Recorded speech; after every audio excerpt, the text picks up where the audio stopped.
Andrea Bradley is General Secretary of the EIS, Scotland's largest teaching union. Good afternoon to you. Good afternoon, Hayley. What is the impact on teachers? So really significant. I mean, this is a matter that really exercises teachers the length and breadth of the country.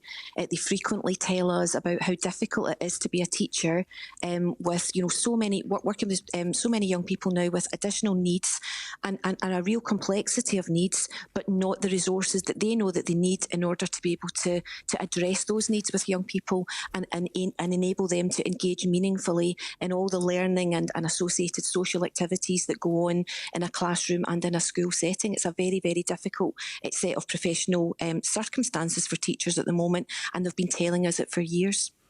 So how do teachers deal with all of this and the various range of needs of children in the class? Are teachers now generally trained for this, or are they relying on more specialist staff?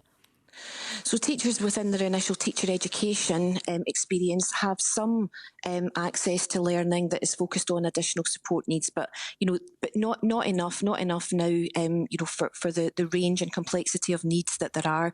And in the past, there would have been many specialists on hand to support young people directly, to engage meaningfully in their learning, and to support teachers to assist young people to engage in their learning. But those specialists are really thin on the ground because of the extent of cuts to local authority budgets. So they would be educational psychologists, speech and language therapists, English as an additional language specialists, and we know that there are massive issues around mental health for young people at the moment as well, and not enough resource channelled in that direction either. So teachers are really trying to do a really important job, but with their hands tied behind their backs, and that is very professionally frustrating for them. It really impacts detrimentally on their morale because they wish to help the young people in their classes, of course they do, but they simply do not have the tools and the resources in order to be able to do that.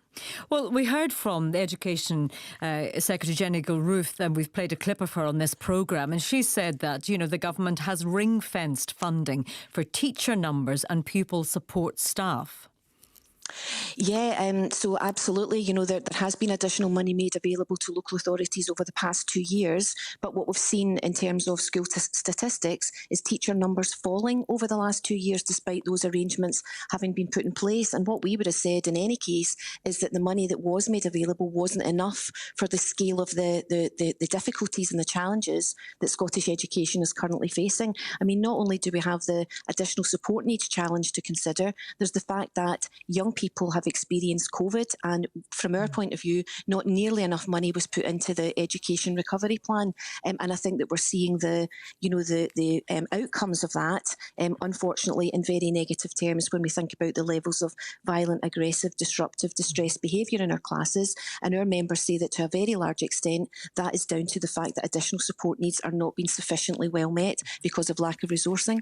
So, what happens in a classroom then if a child with additional support needs, maybe just sensory issues, as we heard about there earlier, someone who can cope fairly well in a classroom setting and learn fairly well, but gets agitated maybe at certain times in class. How does a teacher then deal with that? So there might be, depending on the resourcing within the school, there could be different responses to that to support children like that. So sometimes there might be extra space in the school where children who have that kind of sensory difficulty can go for some quiet time. Unfortunately, not all schools have the available space to provide that kind of support to those young people. Other times it might be that there is a support assistant available who can just go and sit alongside that young person and help to soothe and calm them and help to rechannel. But if there isn't that support, what happens? I mean, is the learning in that class halted until that one child can get the support they need? It very much depends on the young person. Sometimes that young person will simply disengage from their learning, go very quiet and not seek to participate in what's happening in the classroom.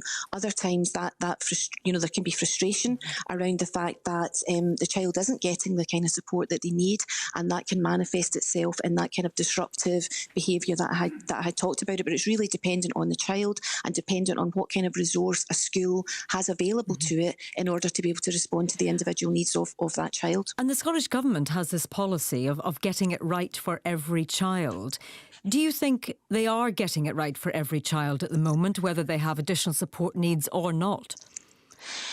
I think that the getting it right for every child policy is good on paper, and it's absolutely, the direction that we would want schools and teachers and everyone who's invested in education. But is it actually happening? But sadly, no, it's not been funded to the extent that it requires to be, given the level of additional support need that we now have across Scotland. 37% of young people with additional needs, and dwindling numbers of additional support needs teachers, and to our mind, insufficient numbers of teachers across the piece anyway, and class sizes that are far too large. We have amongst the highest class sizes in the developed world, and that is really disappointing, given that in 2007 the Scottish Government, the then Scottish Government, made a promise to begin the process of reducing class sizes. So these are all things that are, I think that are contributing to the very difficult conditions in which young people are trying to learn at the moment and teachers are trying to teach.